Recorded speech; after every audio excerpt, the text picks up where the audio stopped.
Assalamualaikum warahmatullahi wabarakatuh. Nama saya Rahma Aulia Putri. Saya Fira Zulfani. Saya Nisa Rizky Odini. Saya Miftah Uljana. Saya Sujanisya Pratama. Kami dari kelompok 2 akan mempresentasikan hasil diskusi kami mengenai planning, programming, and budgeting system. Yang kedua, anggaran berbasis kinerja. Yang ketiga, zero based budgeting. Yang keempat, indikator kinerja. Dan yang terakhir, dimensi sektor publik. Sebelumnya saya akan sedikit menjelaskan mengenai anggaran negara sendiri. Anggaran negara sendiri adalah gambaran dari kebijaksanaan pemerintah yang dinyatakan dalam ukuran uang. Dari anggaran negara dapat diketahui realisasi pelaksanaan kebijaksanaan pemerintah di masa lalu, sehingga dapat diketahui tercapai atau tidaknya kebijakan pemerintah di masa lalu. Saya akan menjelaskan jenis anggaran sektor publik yang terdiri dari traditional budget dan new public management. Traditional budget sendiri menggunakan penyesuaian incrementalism.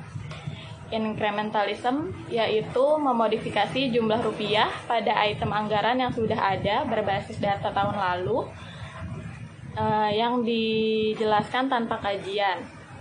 Dan traditional budgeting sendiri menggunakan struktur dan susunan line item budget yang merupakan satu-satunya tolak ukur yang dapat digunakan semata-mata pada ketaatan dalam menggunakan dana yang diusulkan. Selanjutnya saya akan menjelaskan perbandingan anggaran tradisional dengan anggaran berbasis pendekatan New Public Management. Yang pertama bersifat sentralisasi, sedangkan New Public Management bersifat desentralisasi dan Developed Management. Yang kedua, berorientasi pada input, sedangkan New Public Management berorientasi pada input, output, dan outcome. Yang ketiga, anggaran tradisional tidak terkait dengan perencanaan jangka panjang, sedangkan New Public Management utuh dan komprehensif dengan perencanaan jangka panjang. Yang keempat, menggunakan sistem line item dan incrementalism, sedangkan New Public Management berdasarkan sasaran kerja. Yang kelima, anggaran tradisional batasannya departemen yang kaku, sedangkan New Public Management lintas departemen. Yang keenam, menggunakan aturan klasik berupa vote accounting, sedangkan New Public Management menggunakan zero based budgeting, planning, dan programming budgeting system. Yang ketujuh, anggaran tradisional berprinsip anggaran bruto, sedangkan New Public Management sistematik dan rasional. Selanjutnya, anggaran tradisional bersifat tahunan, sedangkan New Public Management bottom-up budgeting. Yang terakhir, anggaran tradisional spesifik, sedangkan New Public Management komprehensif. Selanjutnya saya akan menjelaskan tentang Planning, Programming, and Budgeting System atau PPBS. PPBS merupakan teknik penganggaran yang didasarkan pada teori sistem yang berorientasi pada output dan tujuan yang dilakukan dengan penekanan utamanya adalah alokasi sumber daya berdasarkan analisis ekonomi. Sistem anggaran PPBS tidak mendasarkan pada struktur organisasi tradisional yang terdiri dari divisi-divisi, namun berdasarkan program, yaitu pengelompokan aktivitas untuk mencapai tujuan tertentu. PPBS ditunjukkan untuk membantu manajemen pemerintahan dalam membuat keputusan alokasi sumber daya secara lebih baik, karena sumber daya yang dimiliki pemerintah terbatas, sementara tuntutan masyarakat tidak terbatas jumlahnya. Jadi, PPBS adalah salah satu program penganggaran yang ditunjukkan untuk membantu manajemen pemerintahan di dalam membuat keputusan alokasi sumber daya yang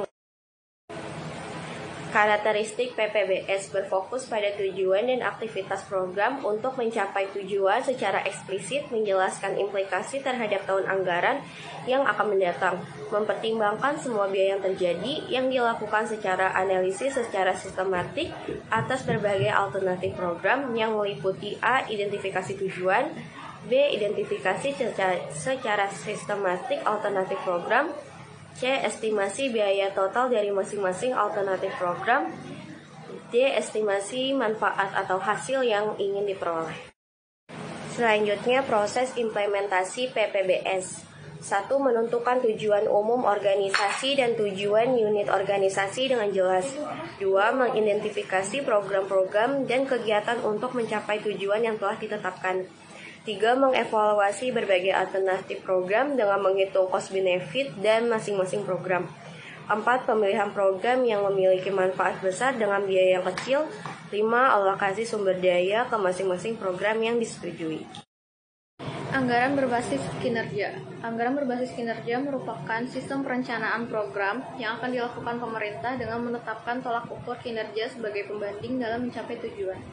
Dengan tujuan membantu pemerintah dalam melakukan koordinasi di setiap kegiatan dan untuk mengatasi kelemahan dalam sistem anggaran tradisional, khususnya kelemahan yang disebabkan oleh tidak adanya tolak ukur yang dapat digunakan untuk mengukur kinerja dalam mencapai tujuan dan sasaran pelayanan. Ada keunggulan dan kelemahan anggaran berbasis kinerja. Yang pertama, keunggulannya yaitu anggaran kinerja memasyarakatkan adanya data-data kinerja, memungkinkan legislatif untuk menambah atau mengurangi dari jumlah yang diminta dalam fungsi dan aktivitas tertentu. Keunggulan yang kedua, ada menyediakan pada eksekutif pengendalian yang lebih terhadap kebawahannya. Yang ketiga, anggaran kinerja menekankan aktivitas yang memakai anggaran daripada berapa jumlah anggaran yang terpakai. Dan adapun kelemahannya, yang pertama, hanya sedikit dari pemerintah pusat dan daerah yang memiliki staf anggaran atau akuntansi yang memiliki kemampuan memadai untuk mengidentifikasi unit pengukuran dan melaksanakan analisis biaya. Kelemahan yang kedua, banyak jasa dan aktivitas pemerintah telah secara khusus dibuat dengan dasar anggaran yang dikeluarkan atau cash basis. Yang ketiga, kadangkala aktivitas diukur biaya secara detail dan dilakukan pengukuran secara detail lainnya tanpa adanya pertimbangan memadai yang diperlukan pada perlu atau tidaknya aktivitas itu sendiri. Konsep zero-based budgeting. Konsep zero-based budgeting dapat menghilangkan incrementalism dan line item karena anggaran diasumsikan mulai dari nol. Penyusunan anggaran yang bersifat incremental mendasarkan besarnya realisasi anggaran tahun ini untuk menetapkan anggaran tahun depan. Penentuan anggaran didasarkan pada kebutuhan saat ini, bukan data tahun sebelumnya. Dengan ZBB, seolah-olah proses anggaran dimulai dari hal yang sama sekali baru. Keunggulan dan kelemahan zero-based budgeting. Keunggulannya yaitu menghasilkan alokasi sumber daya secara lebih efisien, fokus pada value for money. Yang kedua, memudahkan untuk mengidentifikasi terjadinya inefisiensi dan inefektivitas biaya. Yang ketiga, meningkatkan pengetahuan dan motivasi staf dan manajer. Yang keempat, meningkatkan partisipasi manajemen level bawah dalam proses penyusunan anggaran. Yang kelima, sistematik untuk menggeser status quo dan mendorong organisasi untuk selalu menguji alternatif aktivitas dan pola perilaku biaya serta tingkat pengeluaran. Kelemahannya itu yaitu pertama, time consuming, teoritis dan tidak praktis. Yang kedua, cenderung menekankan manfaat jangka pendek, implementasinya membutuhkan teknologi yang maju. Yang ketiga, proses meranking dan mereview ribuan paket keputusan berpotensi mempengaruhi keputusan yang tidak objektif. Yang keempat, dibutuhkan staf yang memiliki keahlian yang mungkin tidak dimiliki organisasi. Yang kelima, memungkinkan munculnya kesan yang keliru bahwa semua paket keputusan harus masuk dalam anggaran. Yang keenam, menimbulkan masalah keperilakuan dalam organisasi.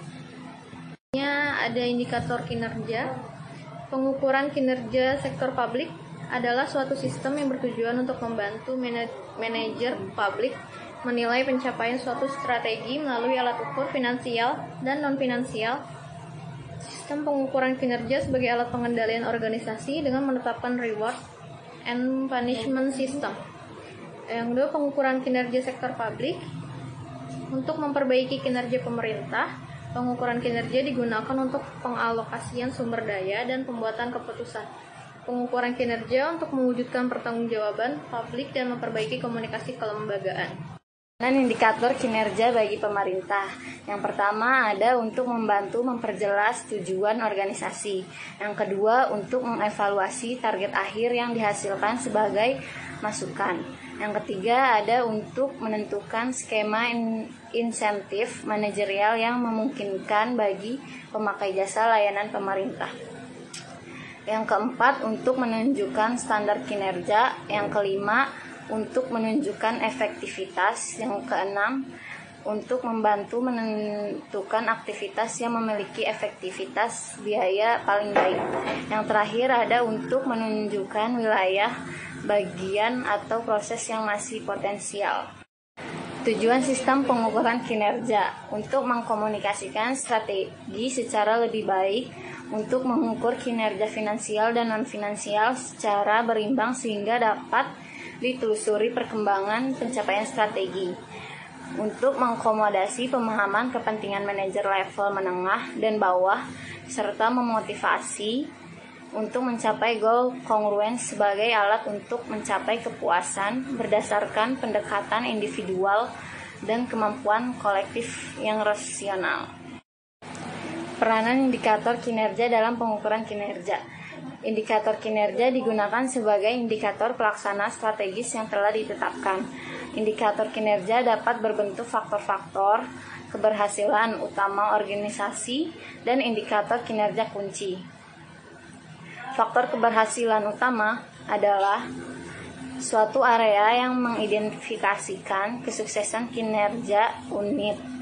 Kinerja organisasi, indikator kinerja kunci merupakan sekumpulan indikator yang dapat dianggap sebagai ukuran kinerja kunci, baik yang bersifat finansial maupun non-finansial, pada kondisi waktu tertentu. Dimensi sektor publik. Menurut Elwood tahun 1993 menjelaskan terdapat 4 dimensi akuntabilitas yang harus dipenuhi oleh organisasi sektor publik, yaitu akuntabilitas kejujuran dan akuntabilitas hukum. Akuntabilitas hukum dan kejujuran adalah akuntabilitas lembaga-lembaga publik untuk berperilaku jujur dalam bekerja dan menaati ketaatan hukum yang berlaku. Penggunaan dana publik harus dilakukan secara benar dan telah mendapatkan otorisasi. Yang kedua, akuntabilitas program. Akuntabilitas program berkaitan dengan pertimbangan apakah tujuan yang ditetapkan dapat dicapai atau tidak, dan apakah organisasi telah mempertimbangkan alternatif program yang memberikan hasil yang optimal dengan biaya yang minimal. Yang ketiga, akuntabilitas kebijakan. Akuntabilitas kebijakan terkait dengan pertanggungjawaban lembaga publik atas kebijakan-kebijakan yang diambil. Lembaga-lembaga publik hendaknya dapat mempertanggungjawabkan kebijakan yang telah ditetapkan dengan mempertimbangkan dampak masa depan. Dalam membuat kebijakan, harus dipertimbangkan apa tujuan kebijakan tersebut, mengapa kebijakan itu diambil, siapa sasarannya, pemangku kepentingan mana yang akan berpengaruh dan memperoleh manfaat dan dampak atas kebijakan tersebut. Demikian hasil presentasi kelompok kami. Jika ada salah-salah kata atau penyampaian Atas materi yang disampaikan, kurang lebihnya mohon maaf. Wassalamualaikum warahmatullahi wabarakatuh. Annyeong.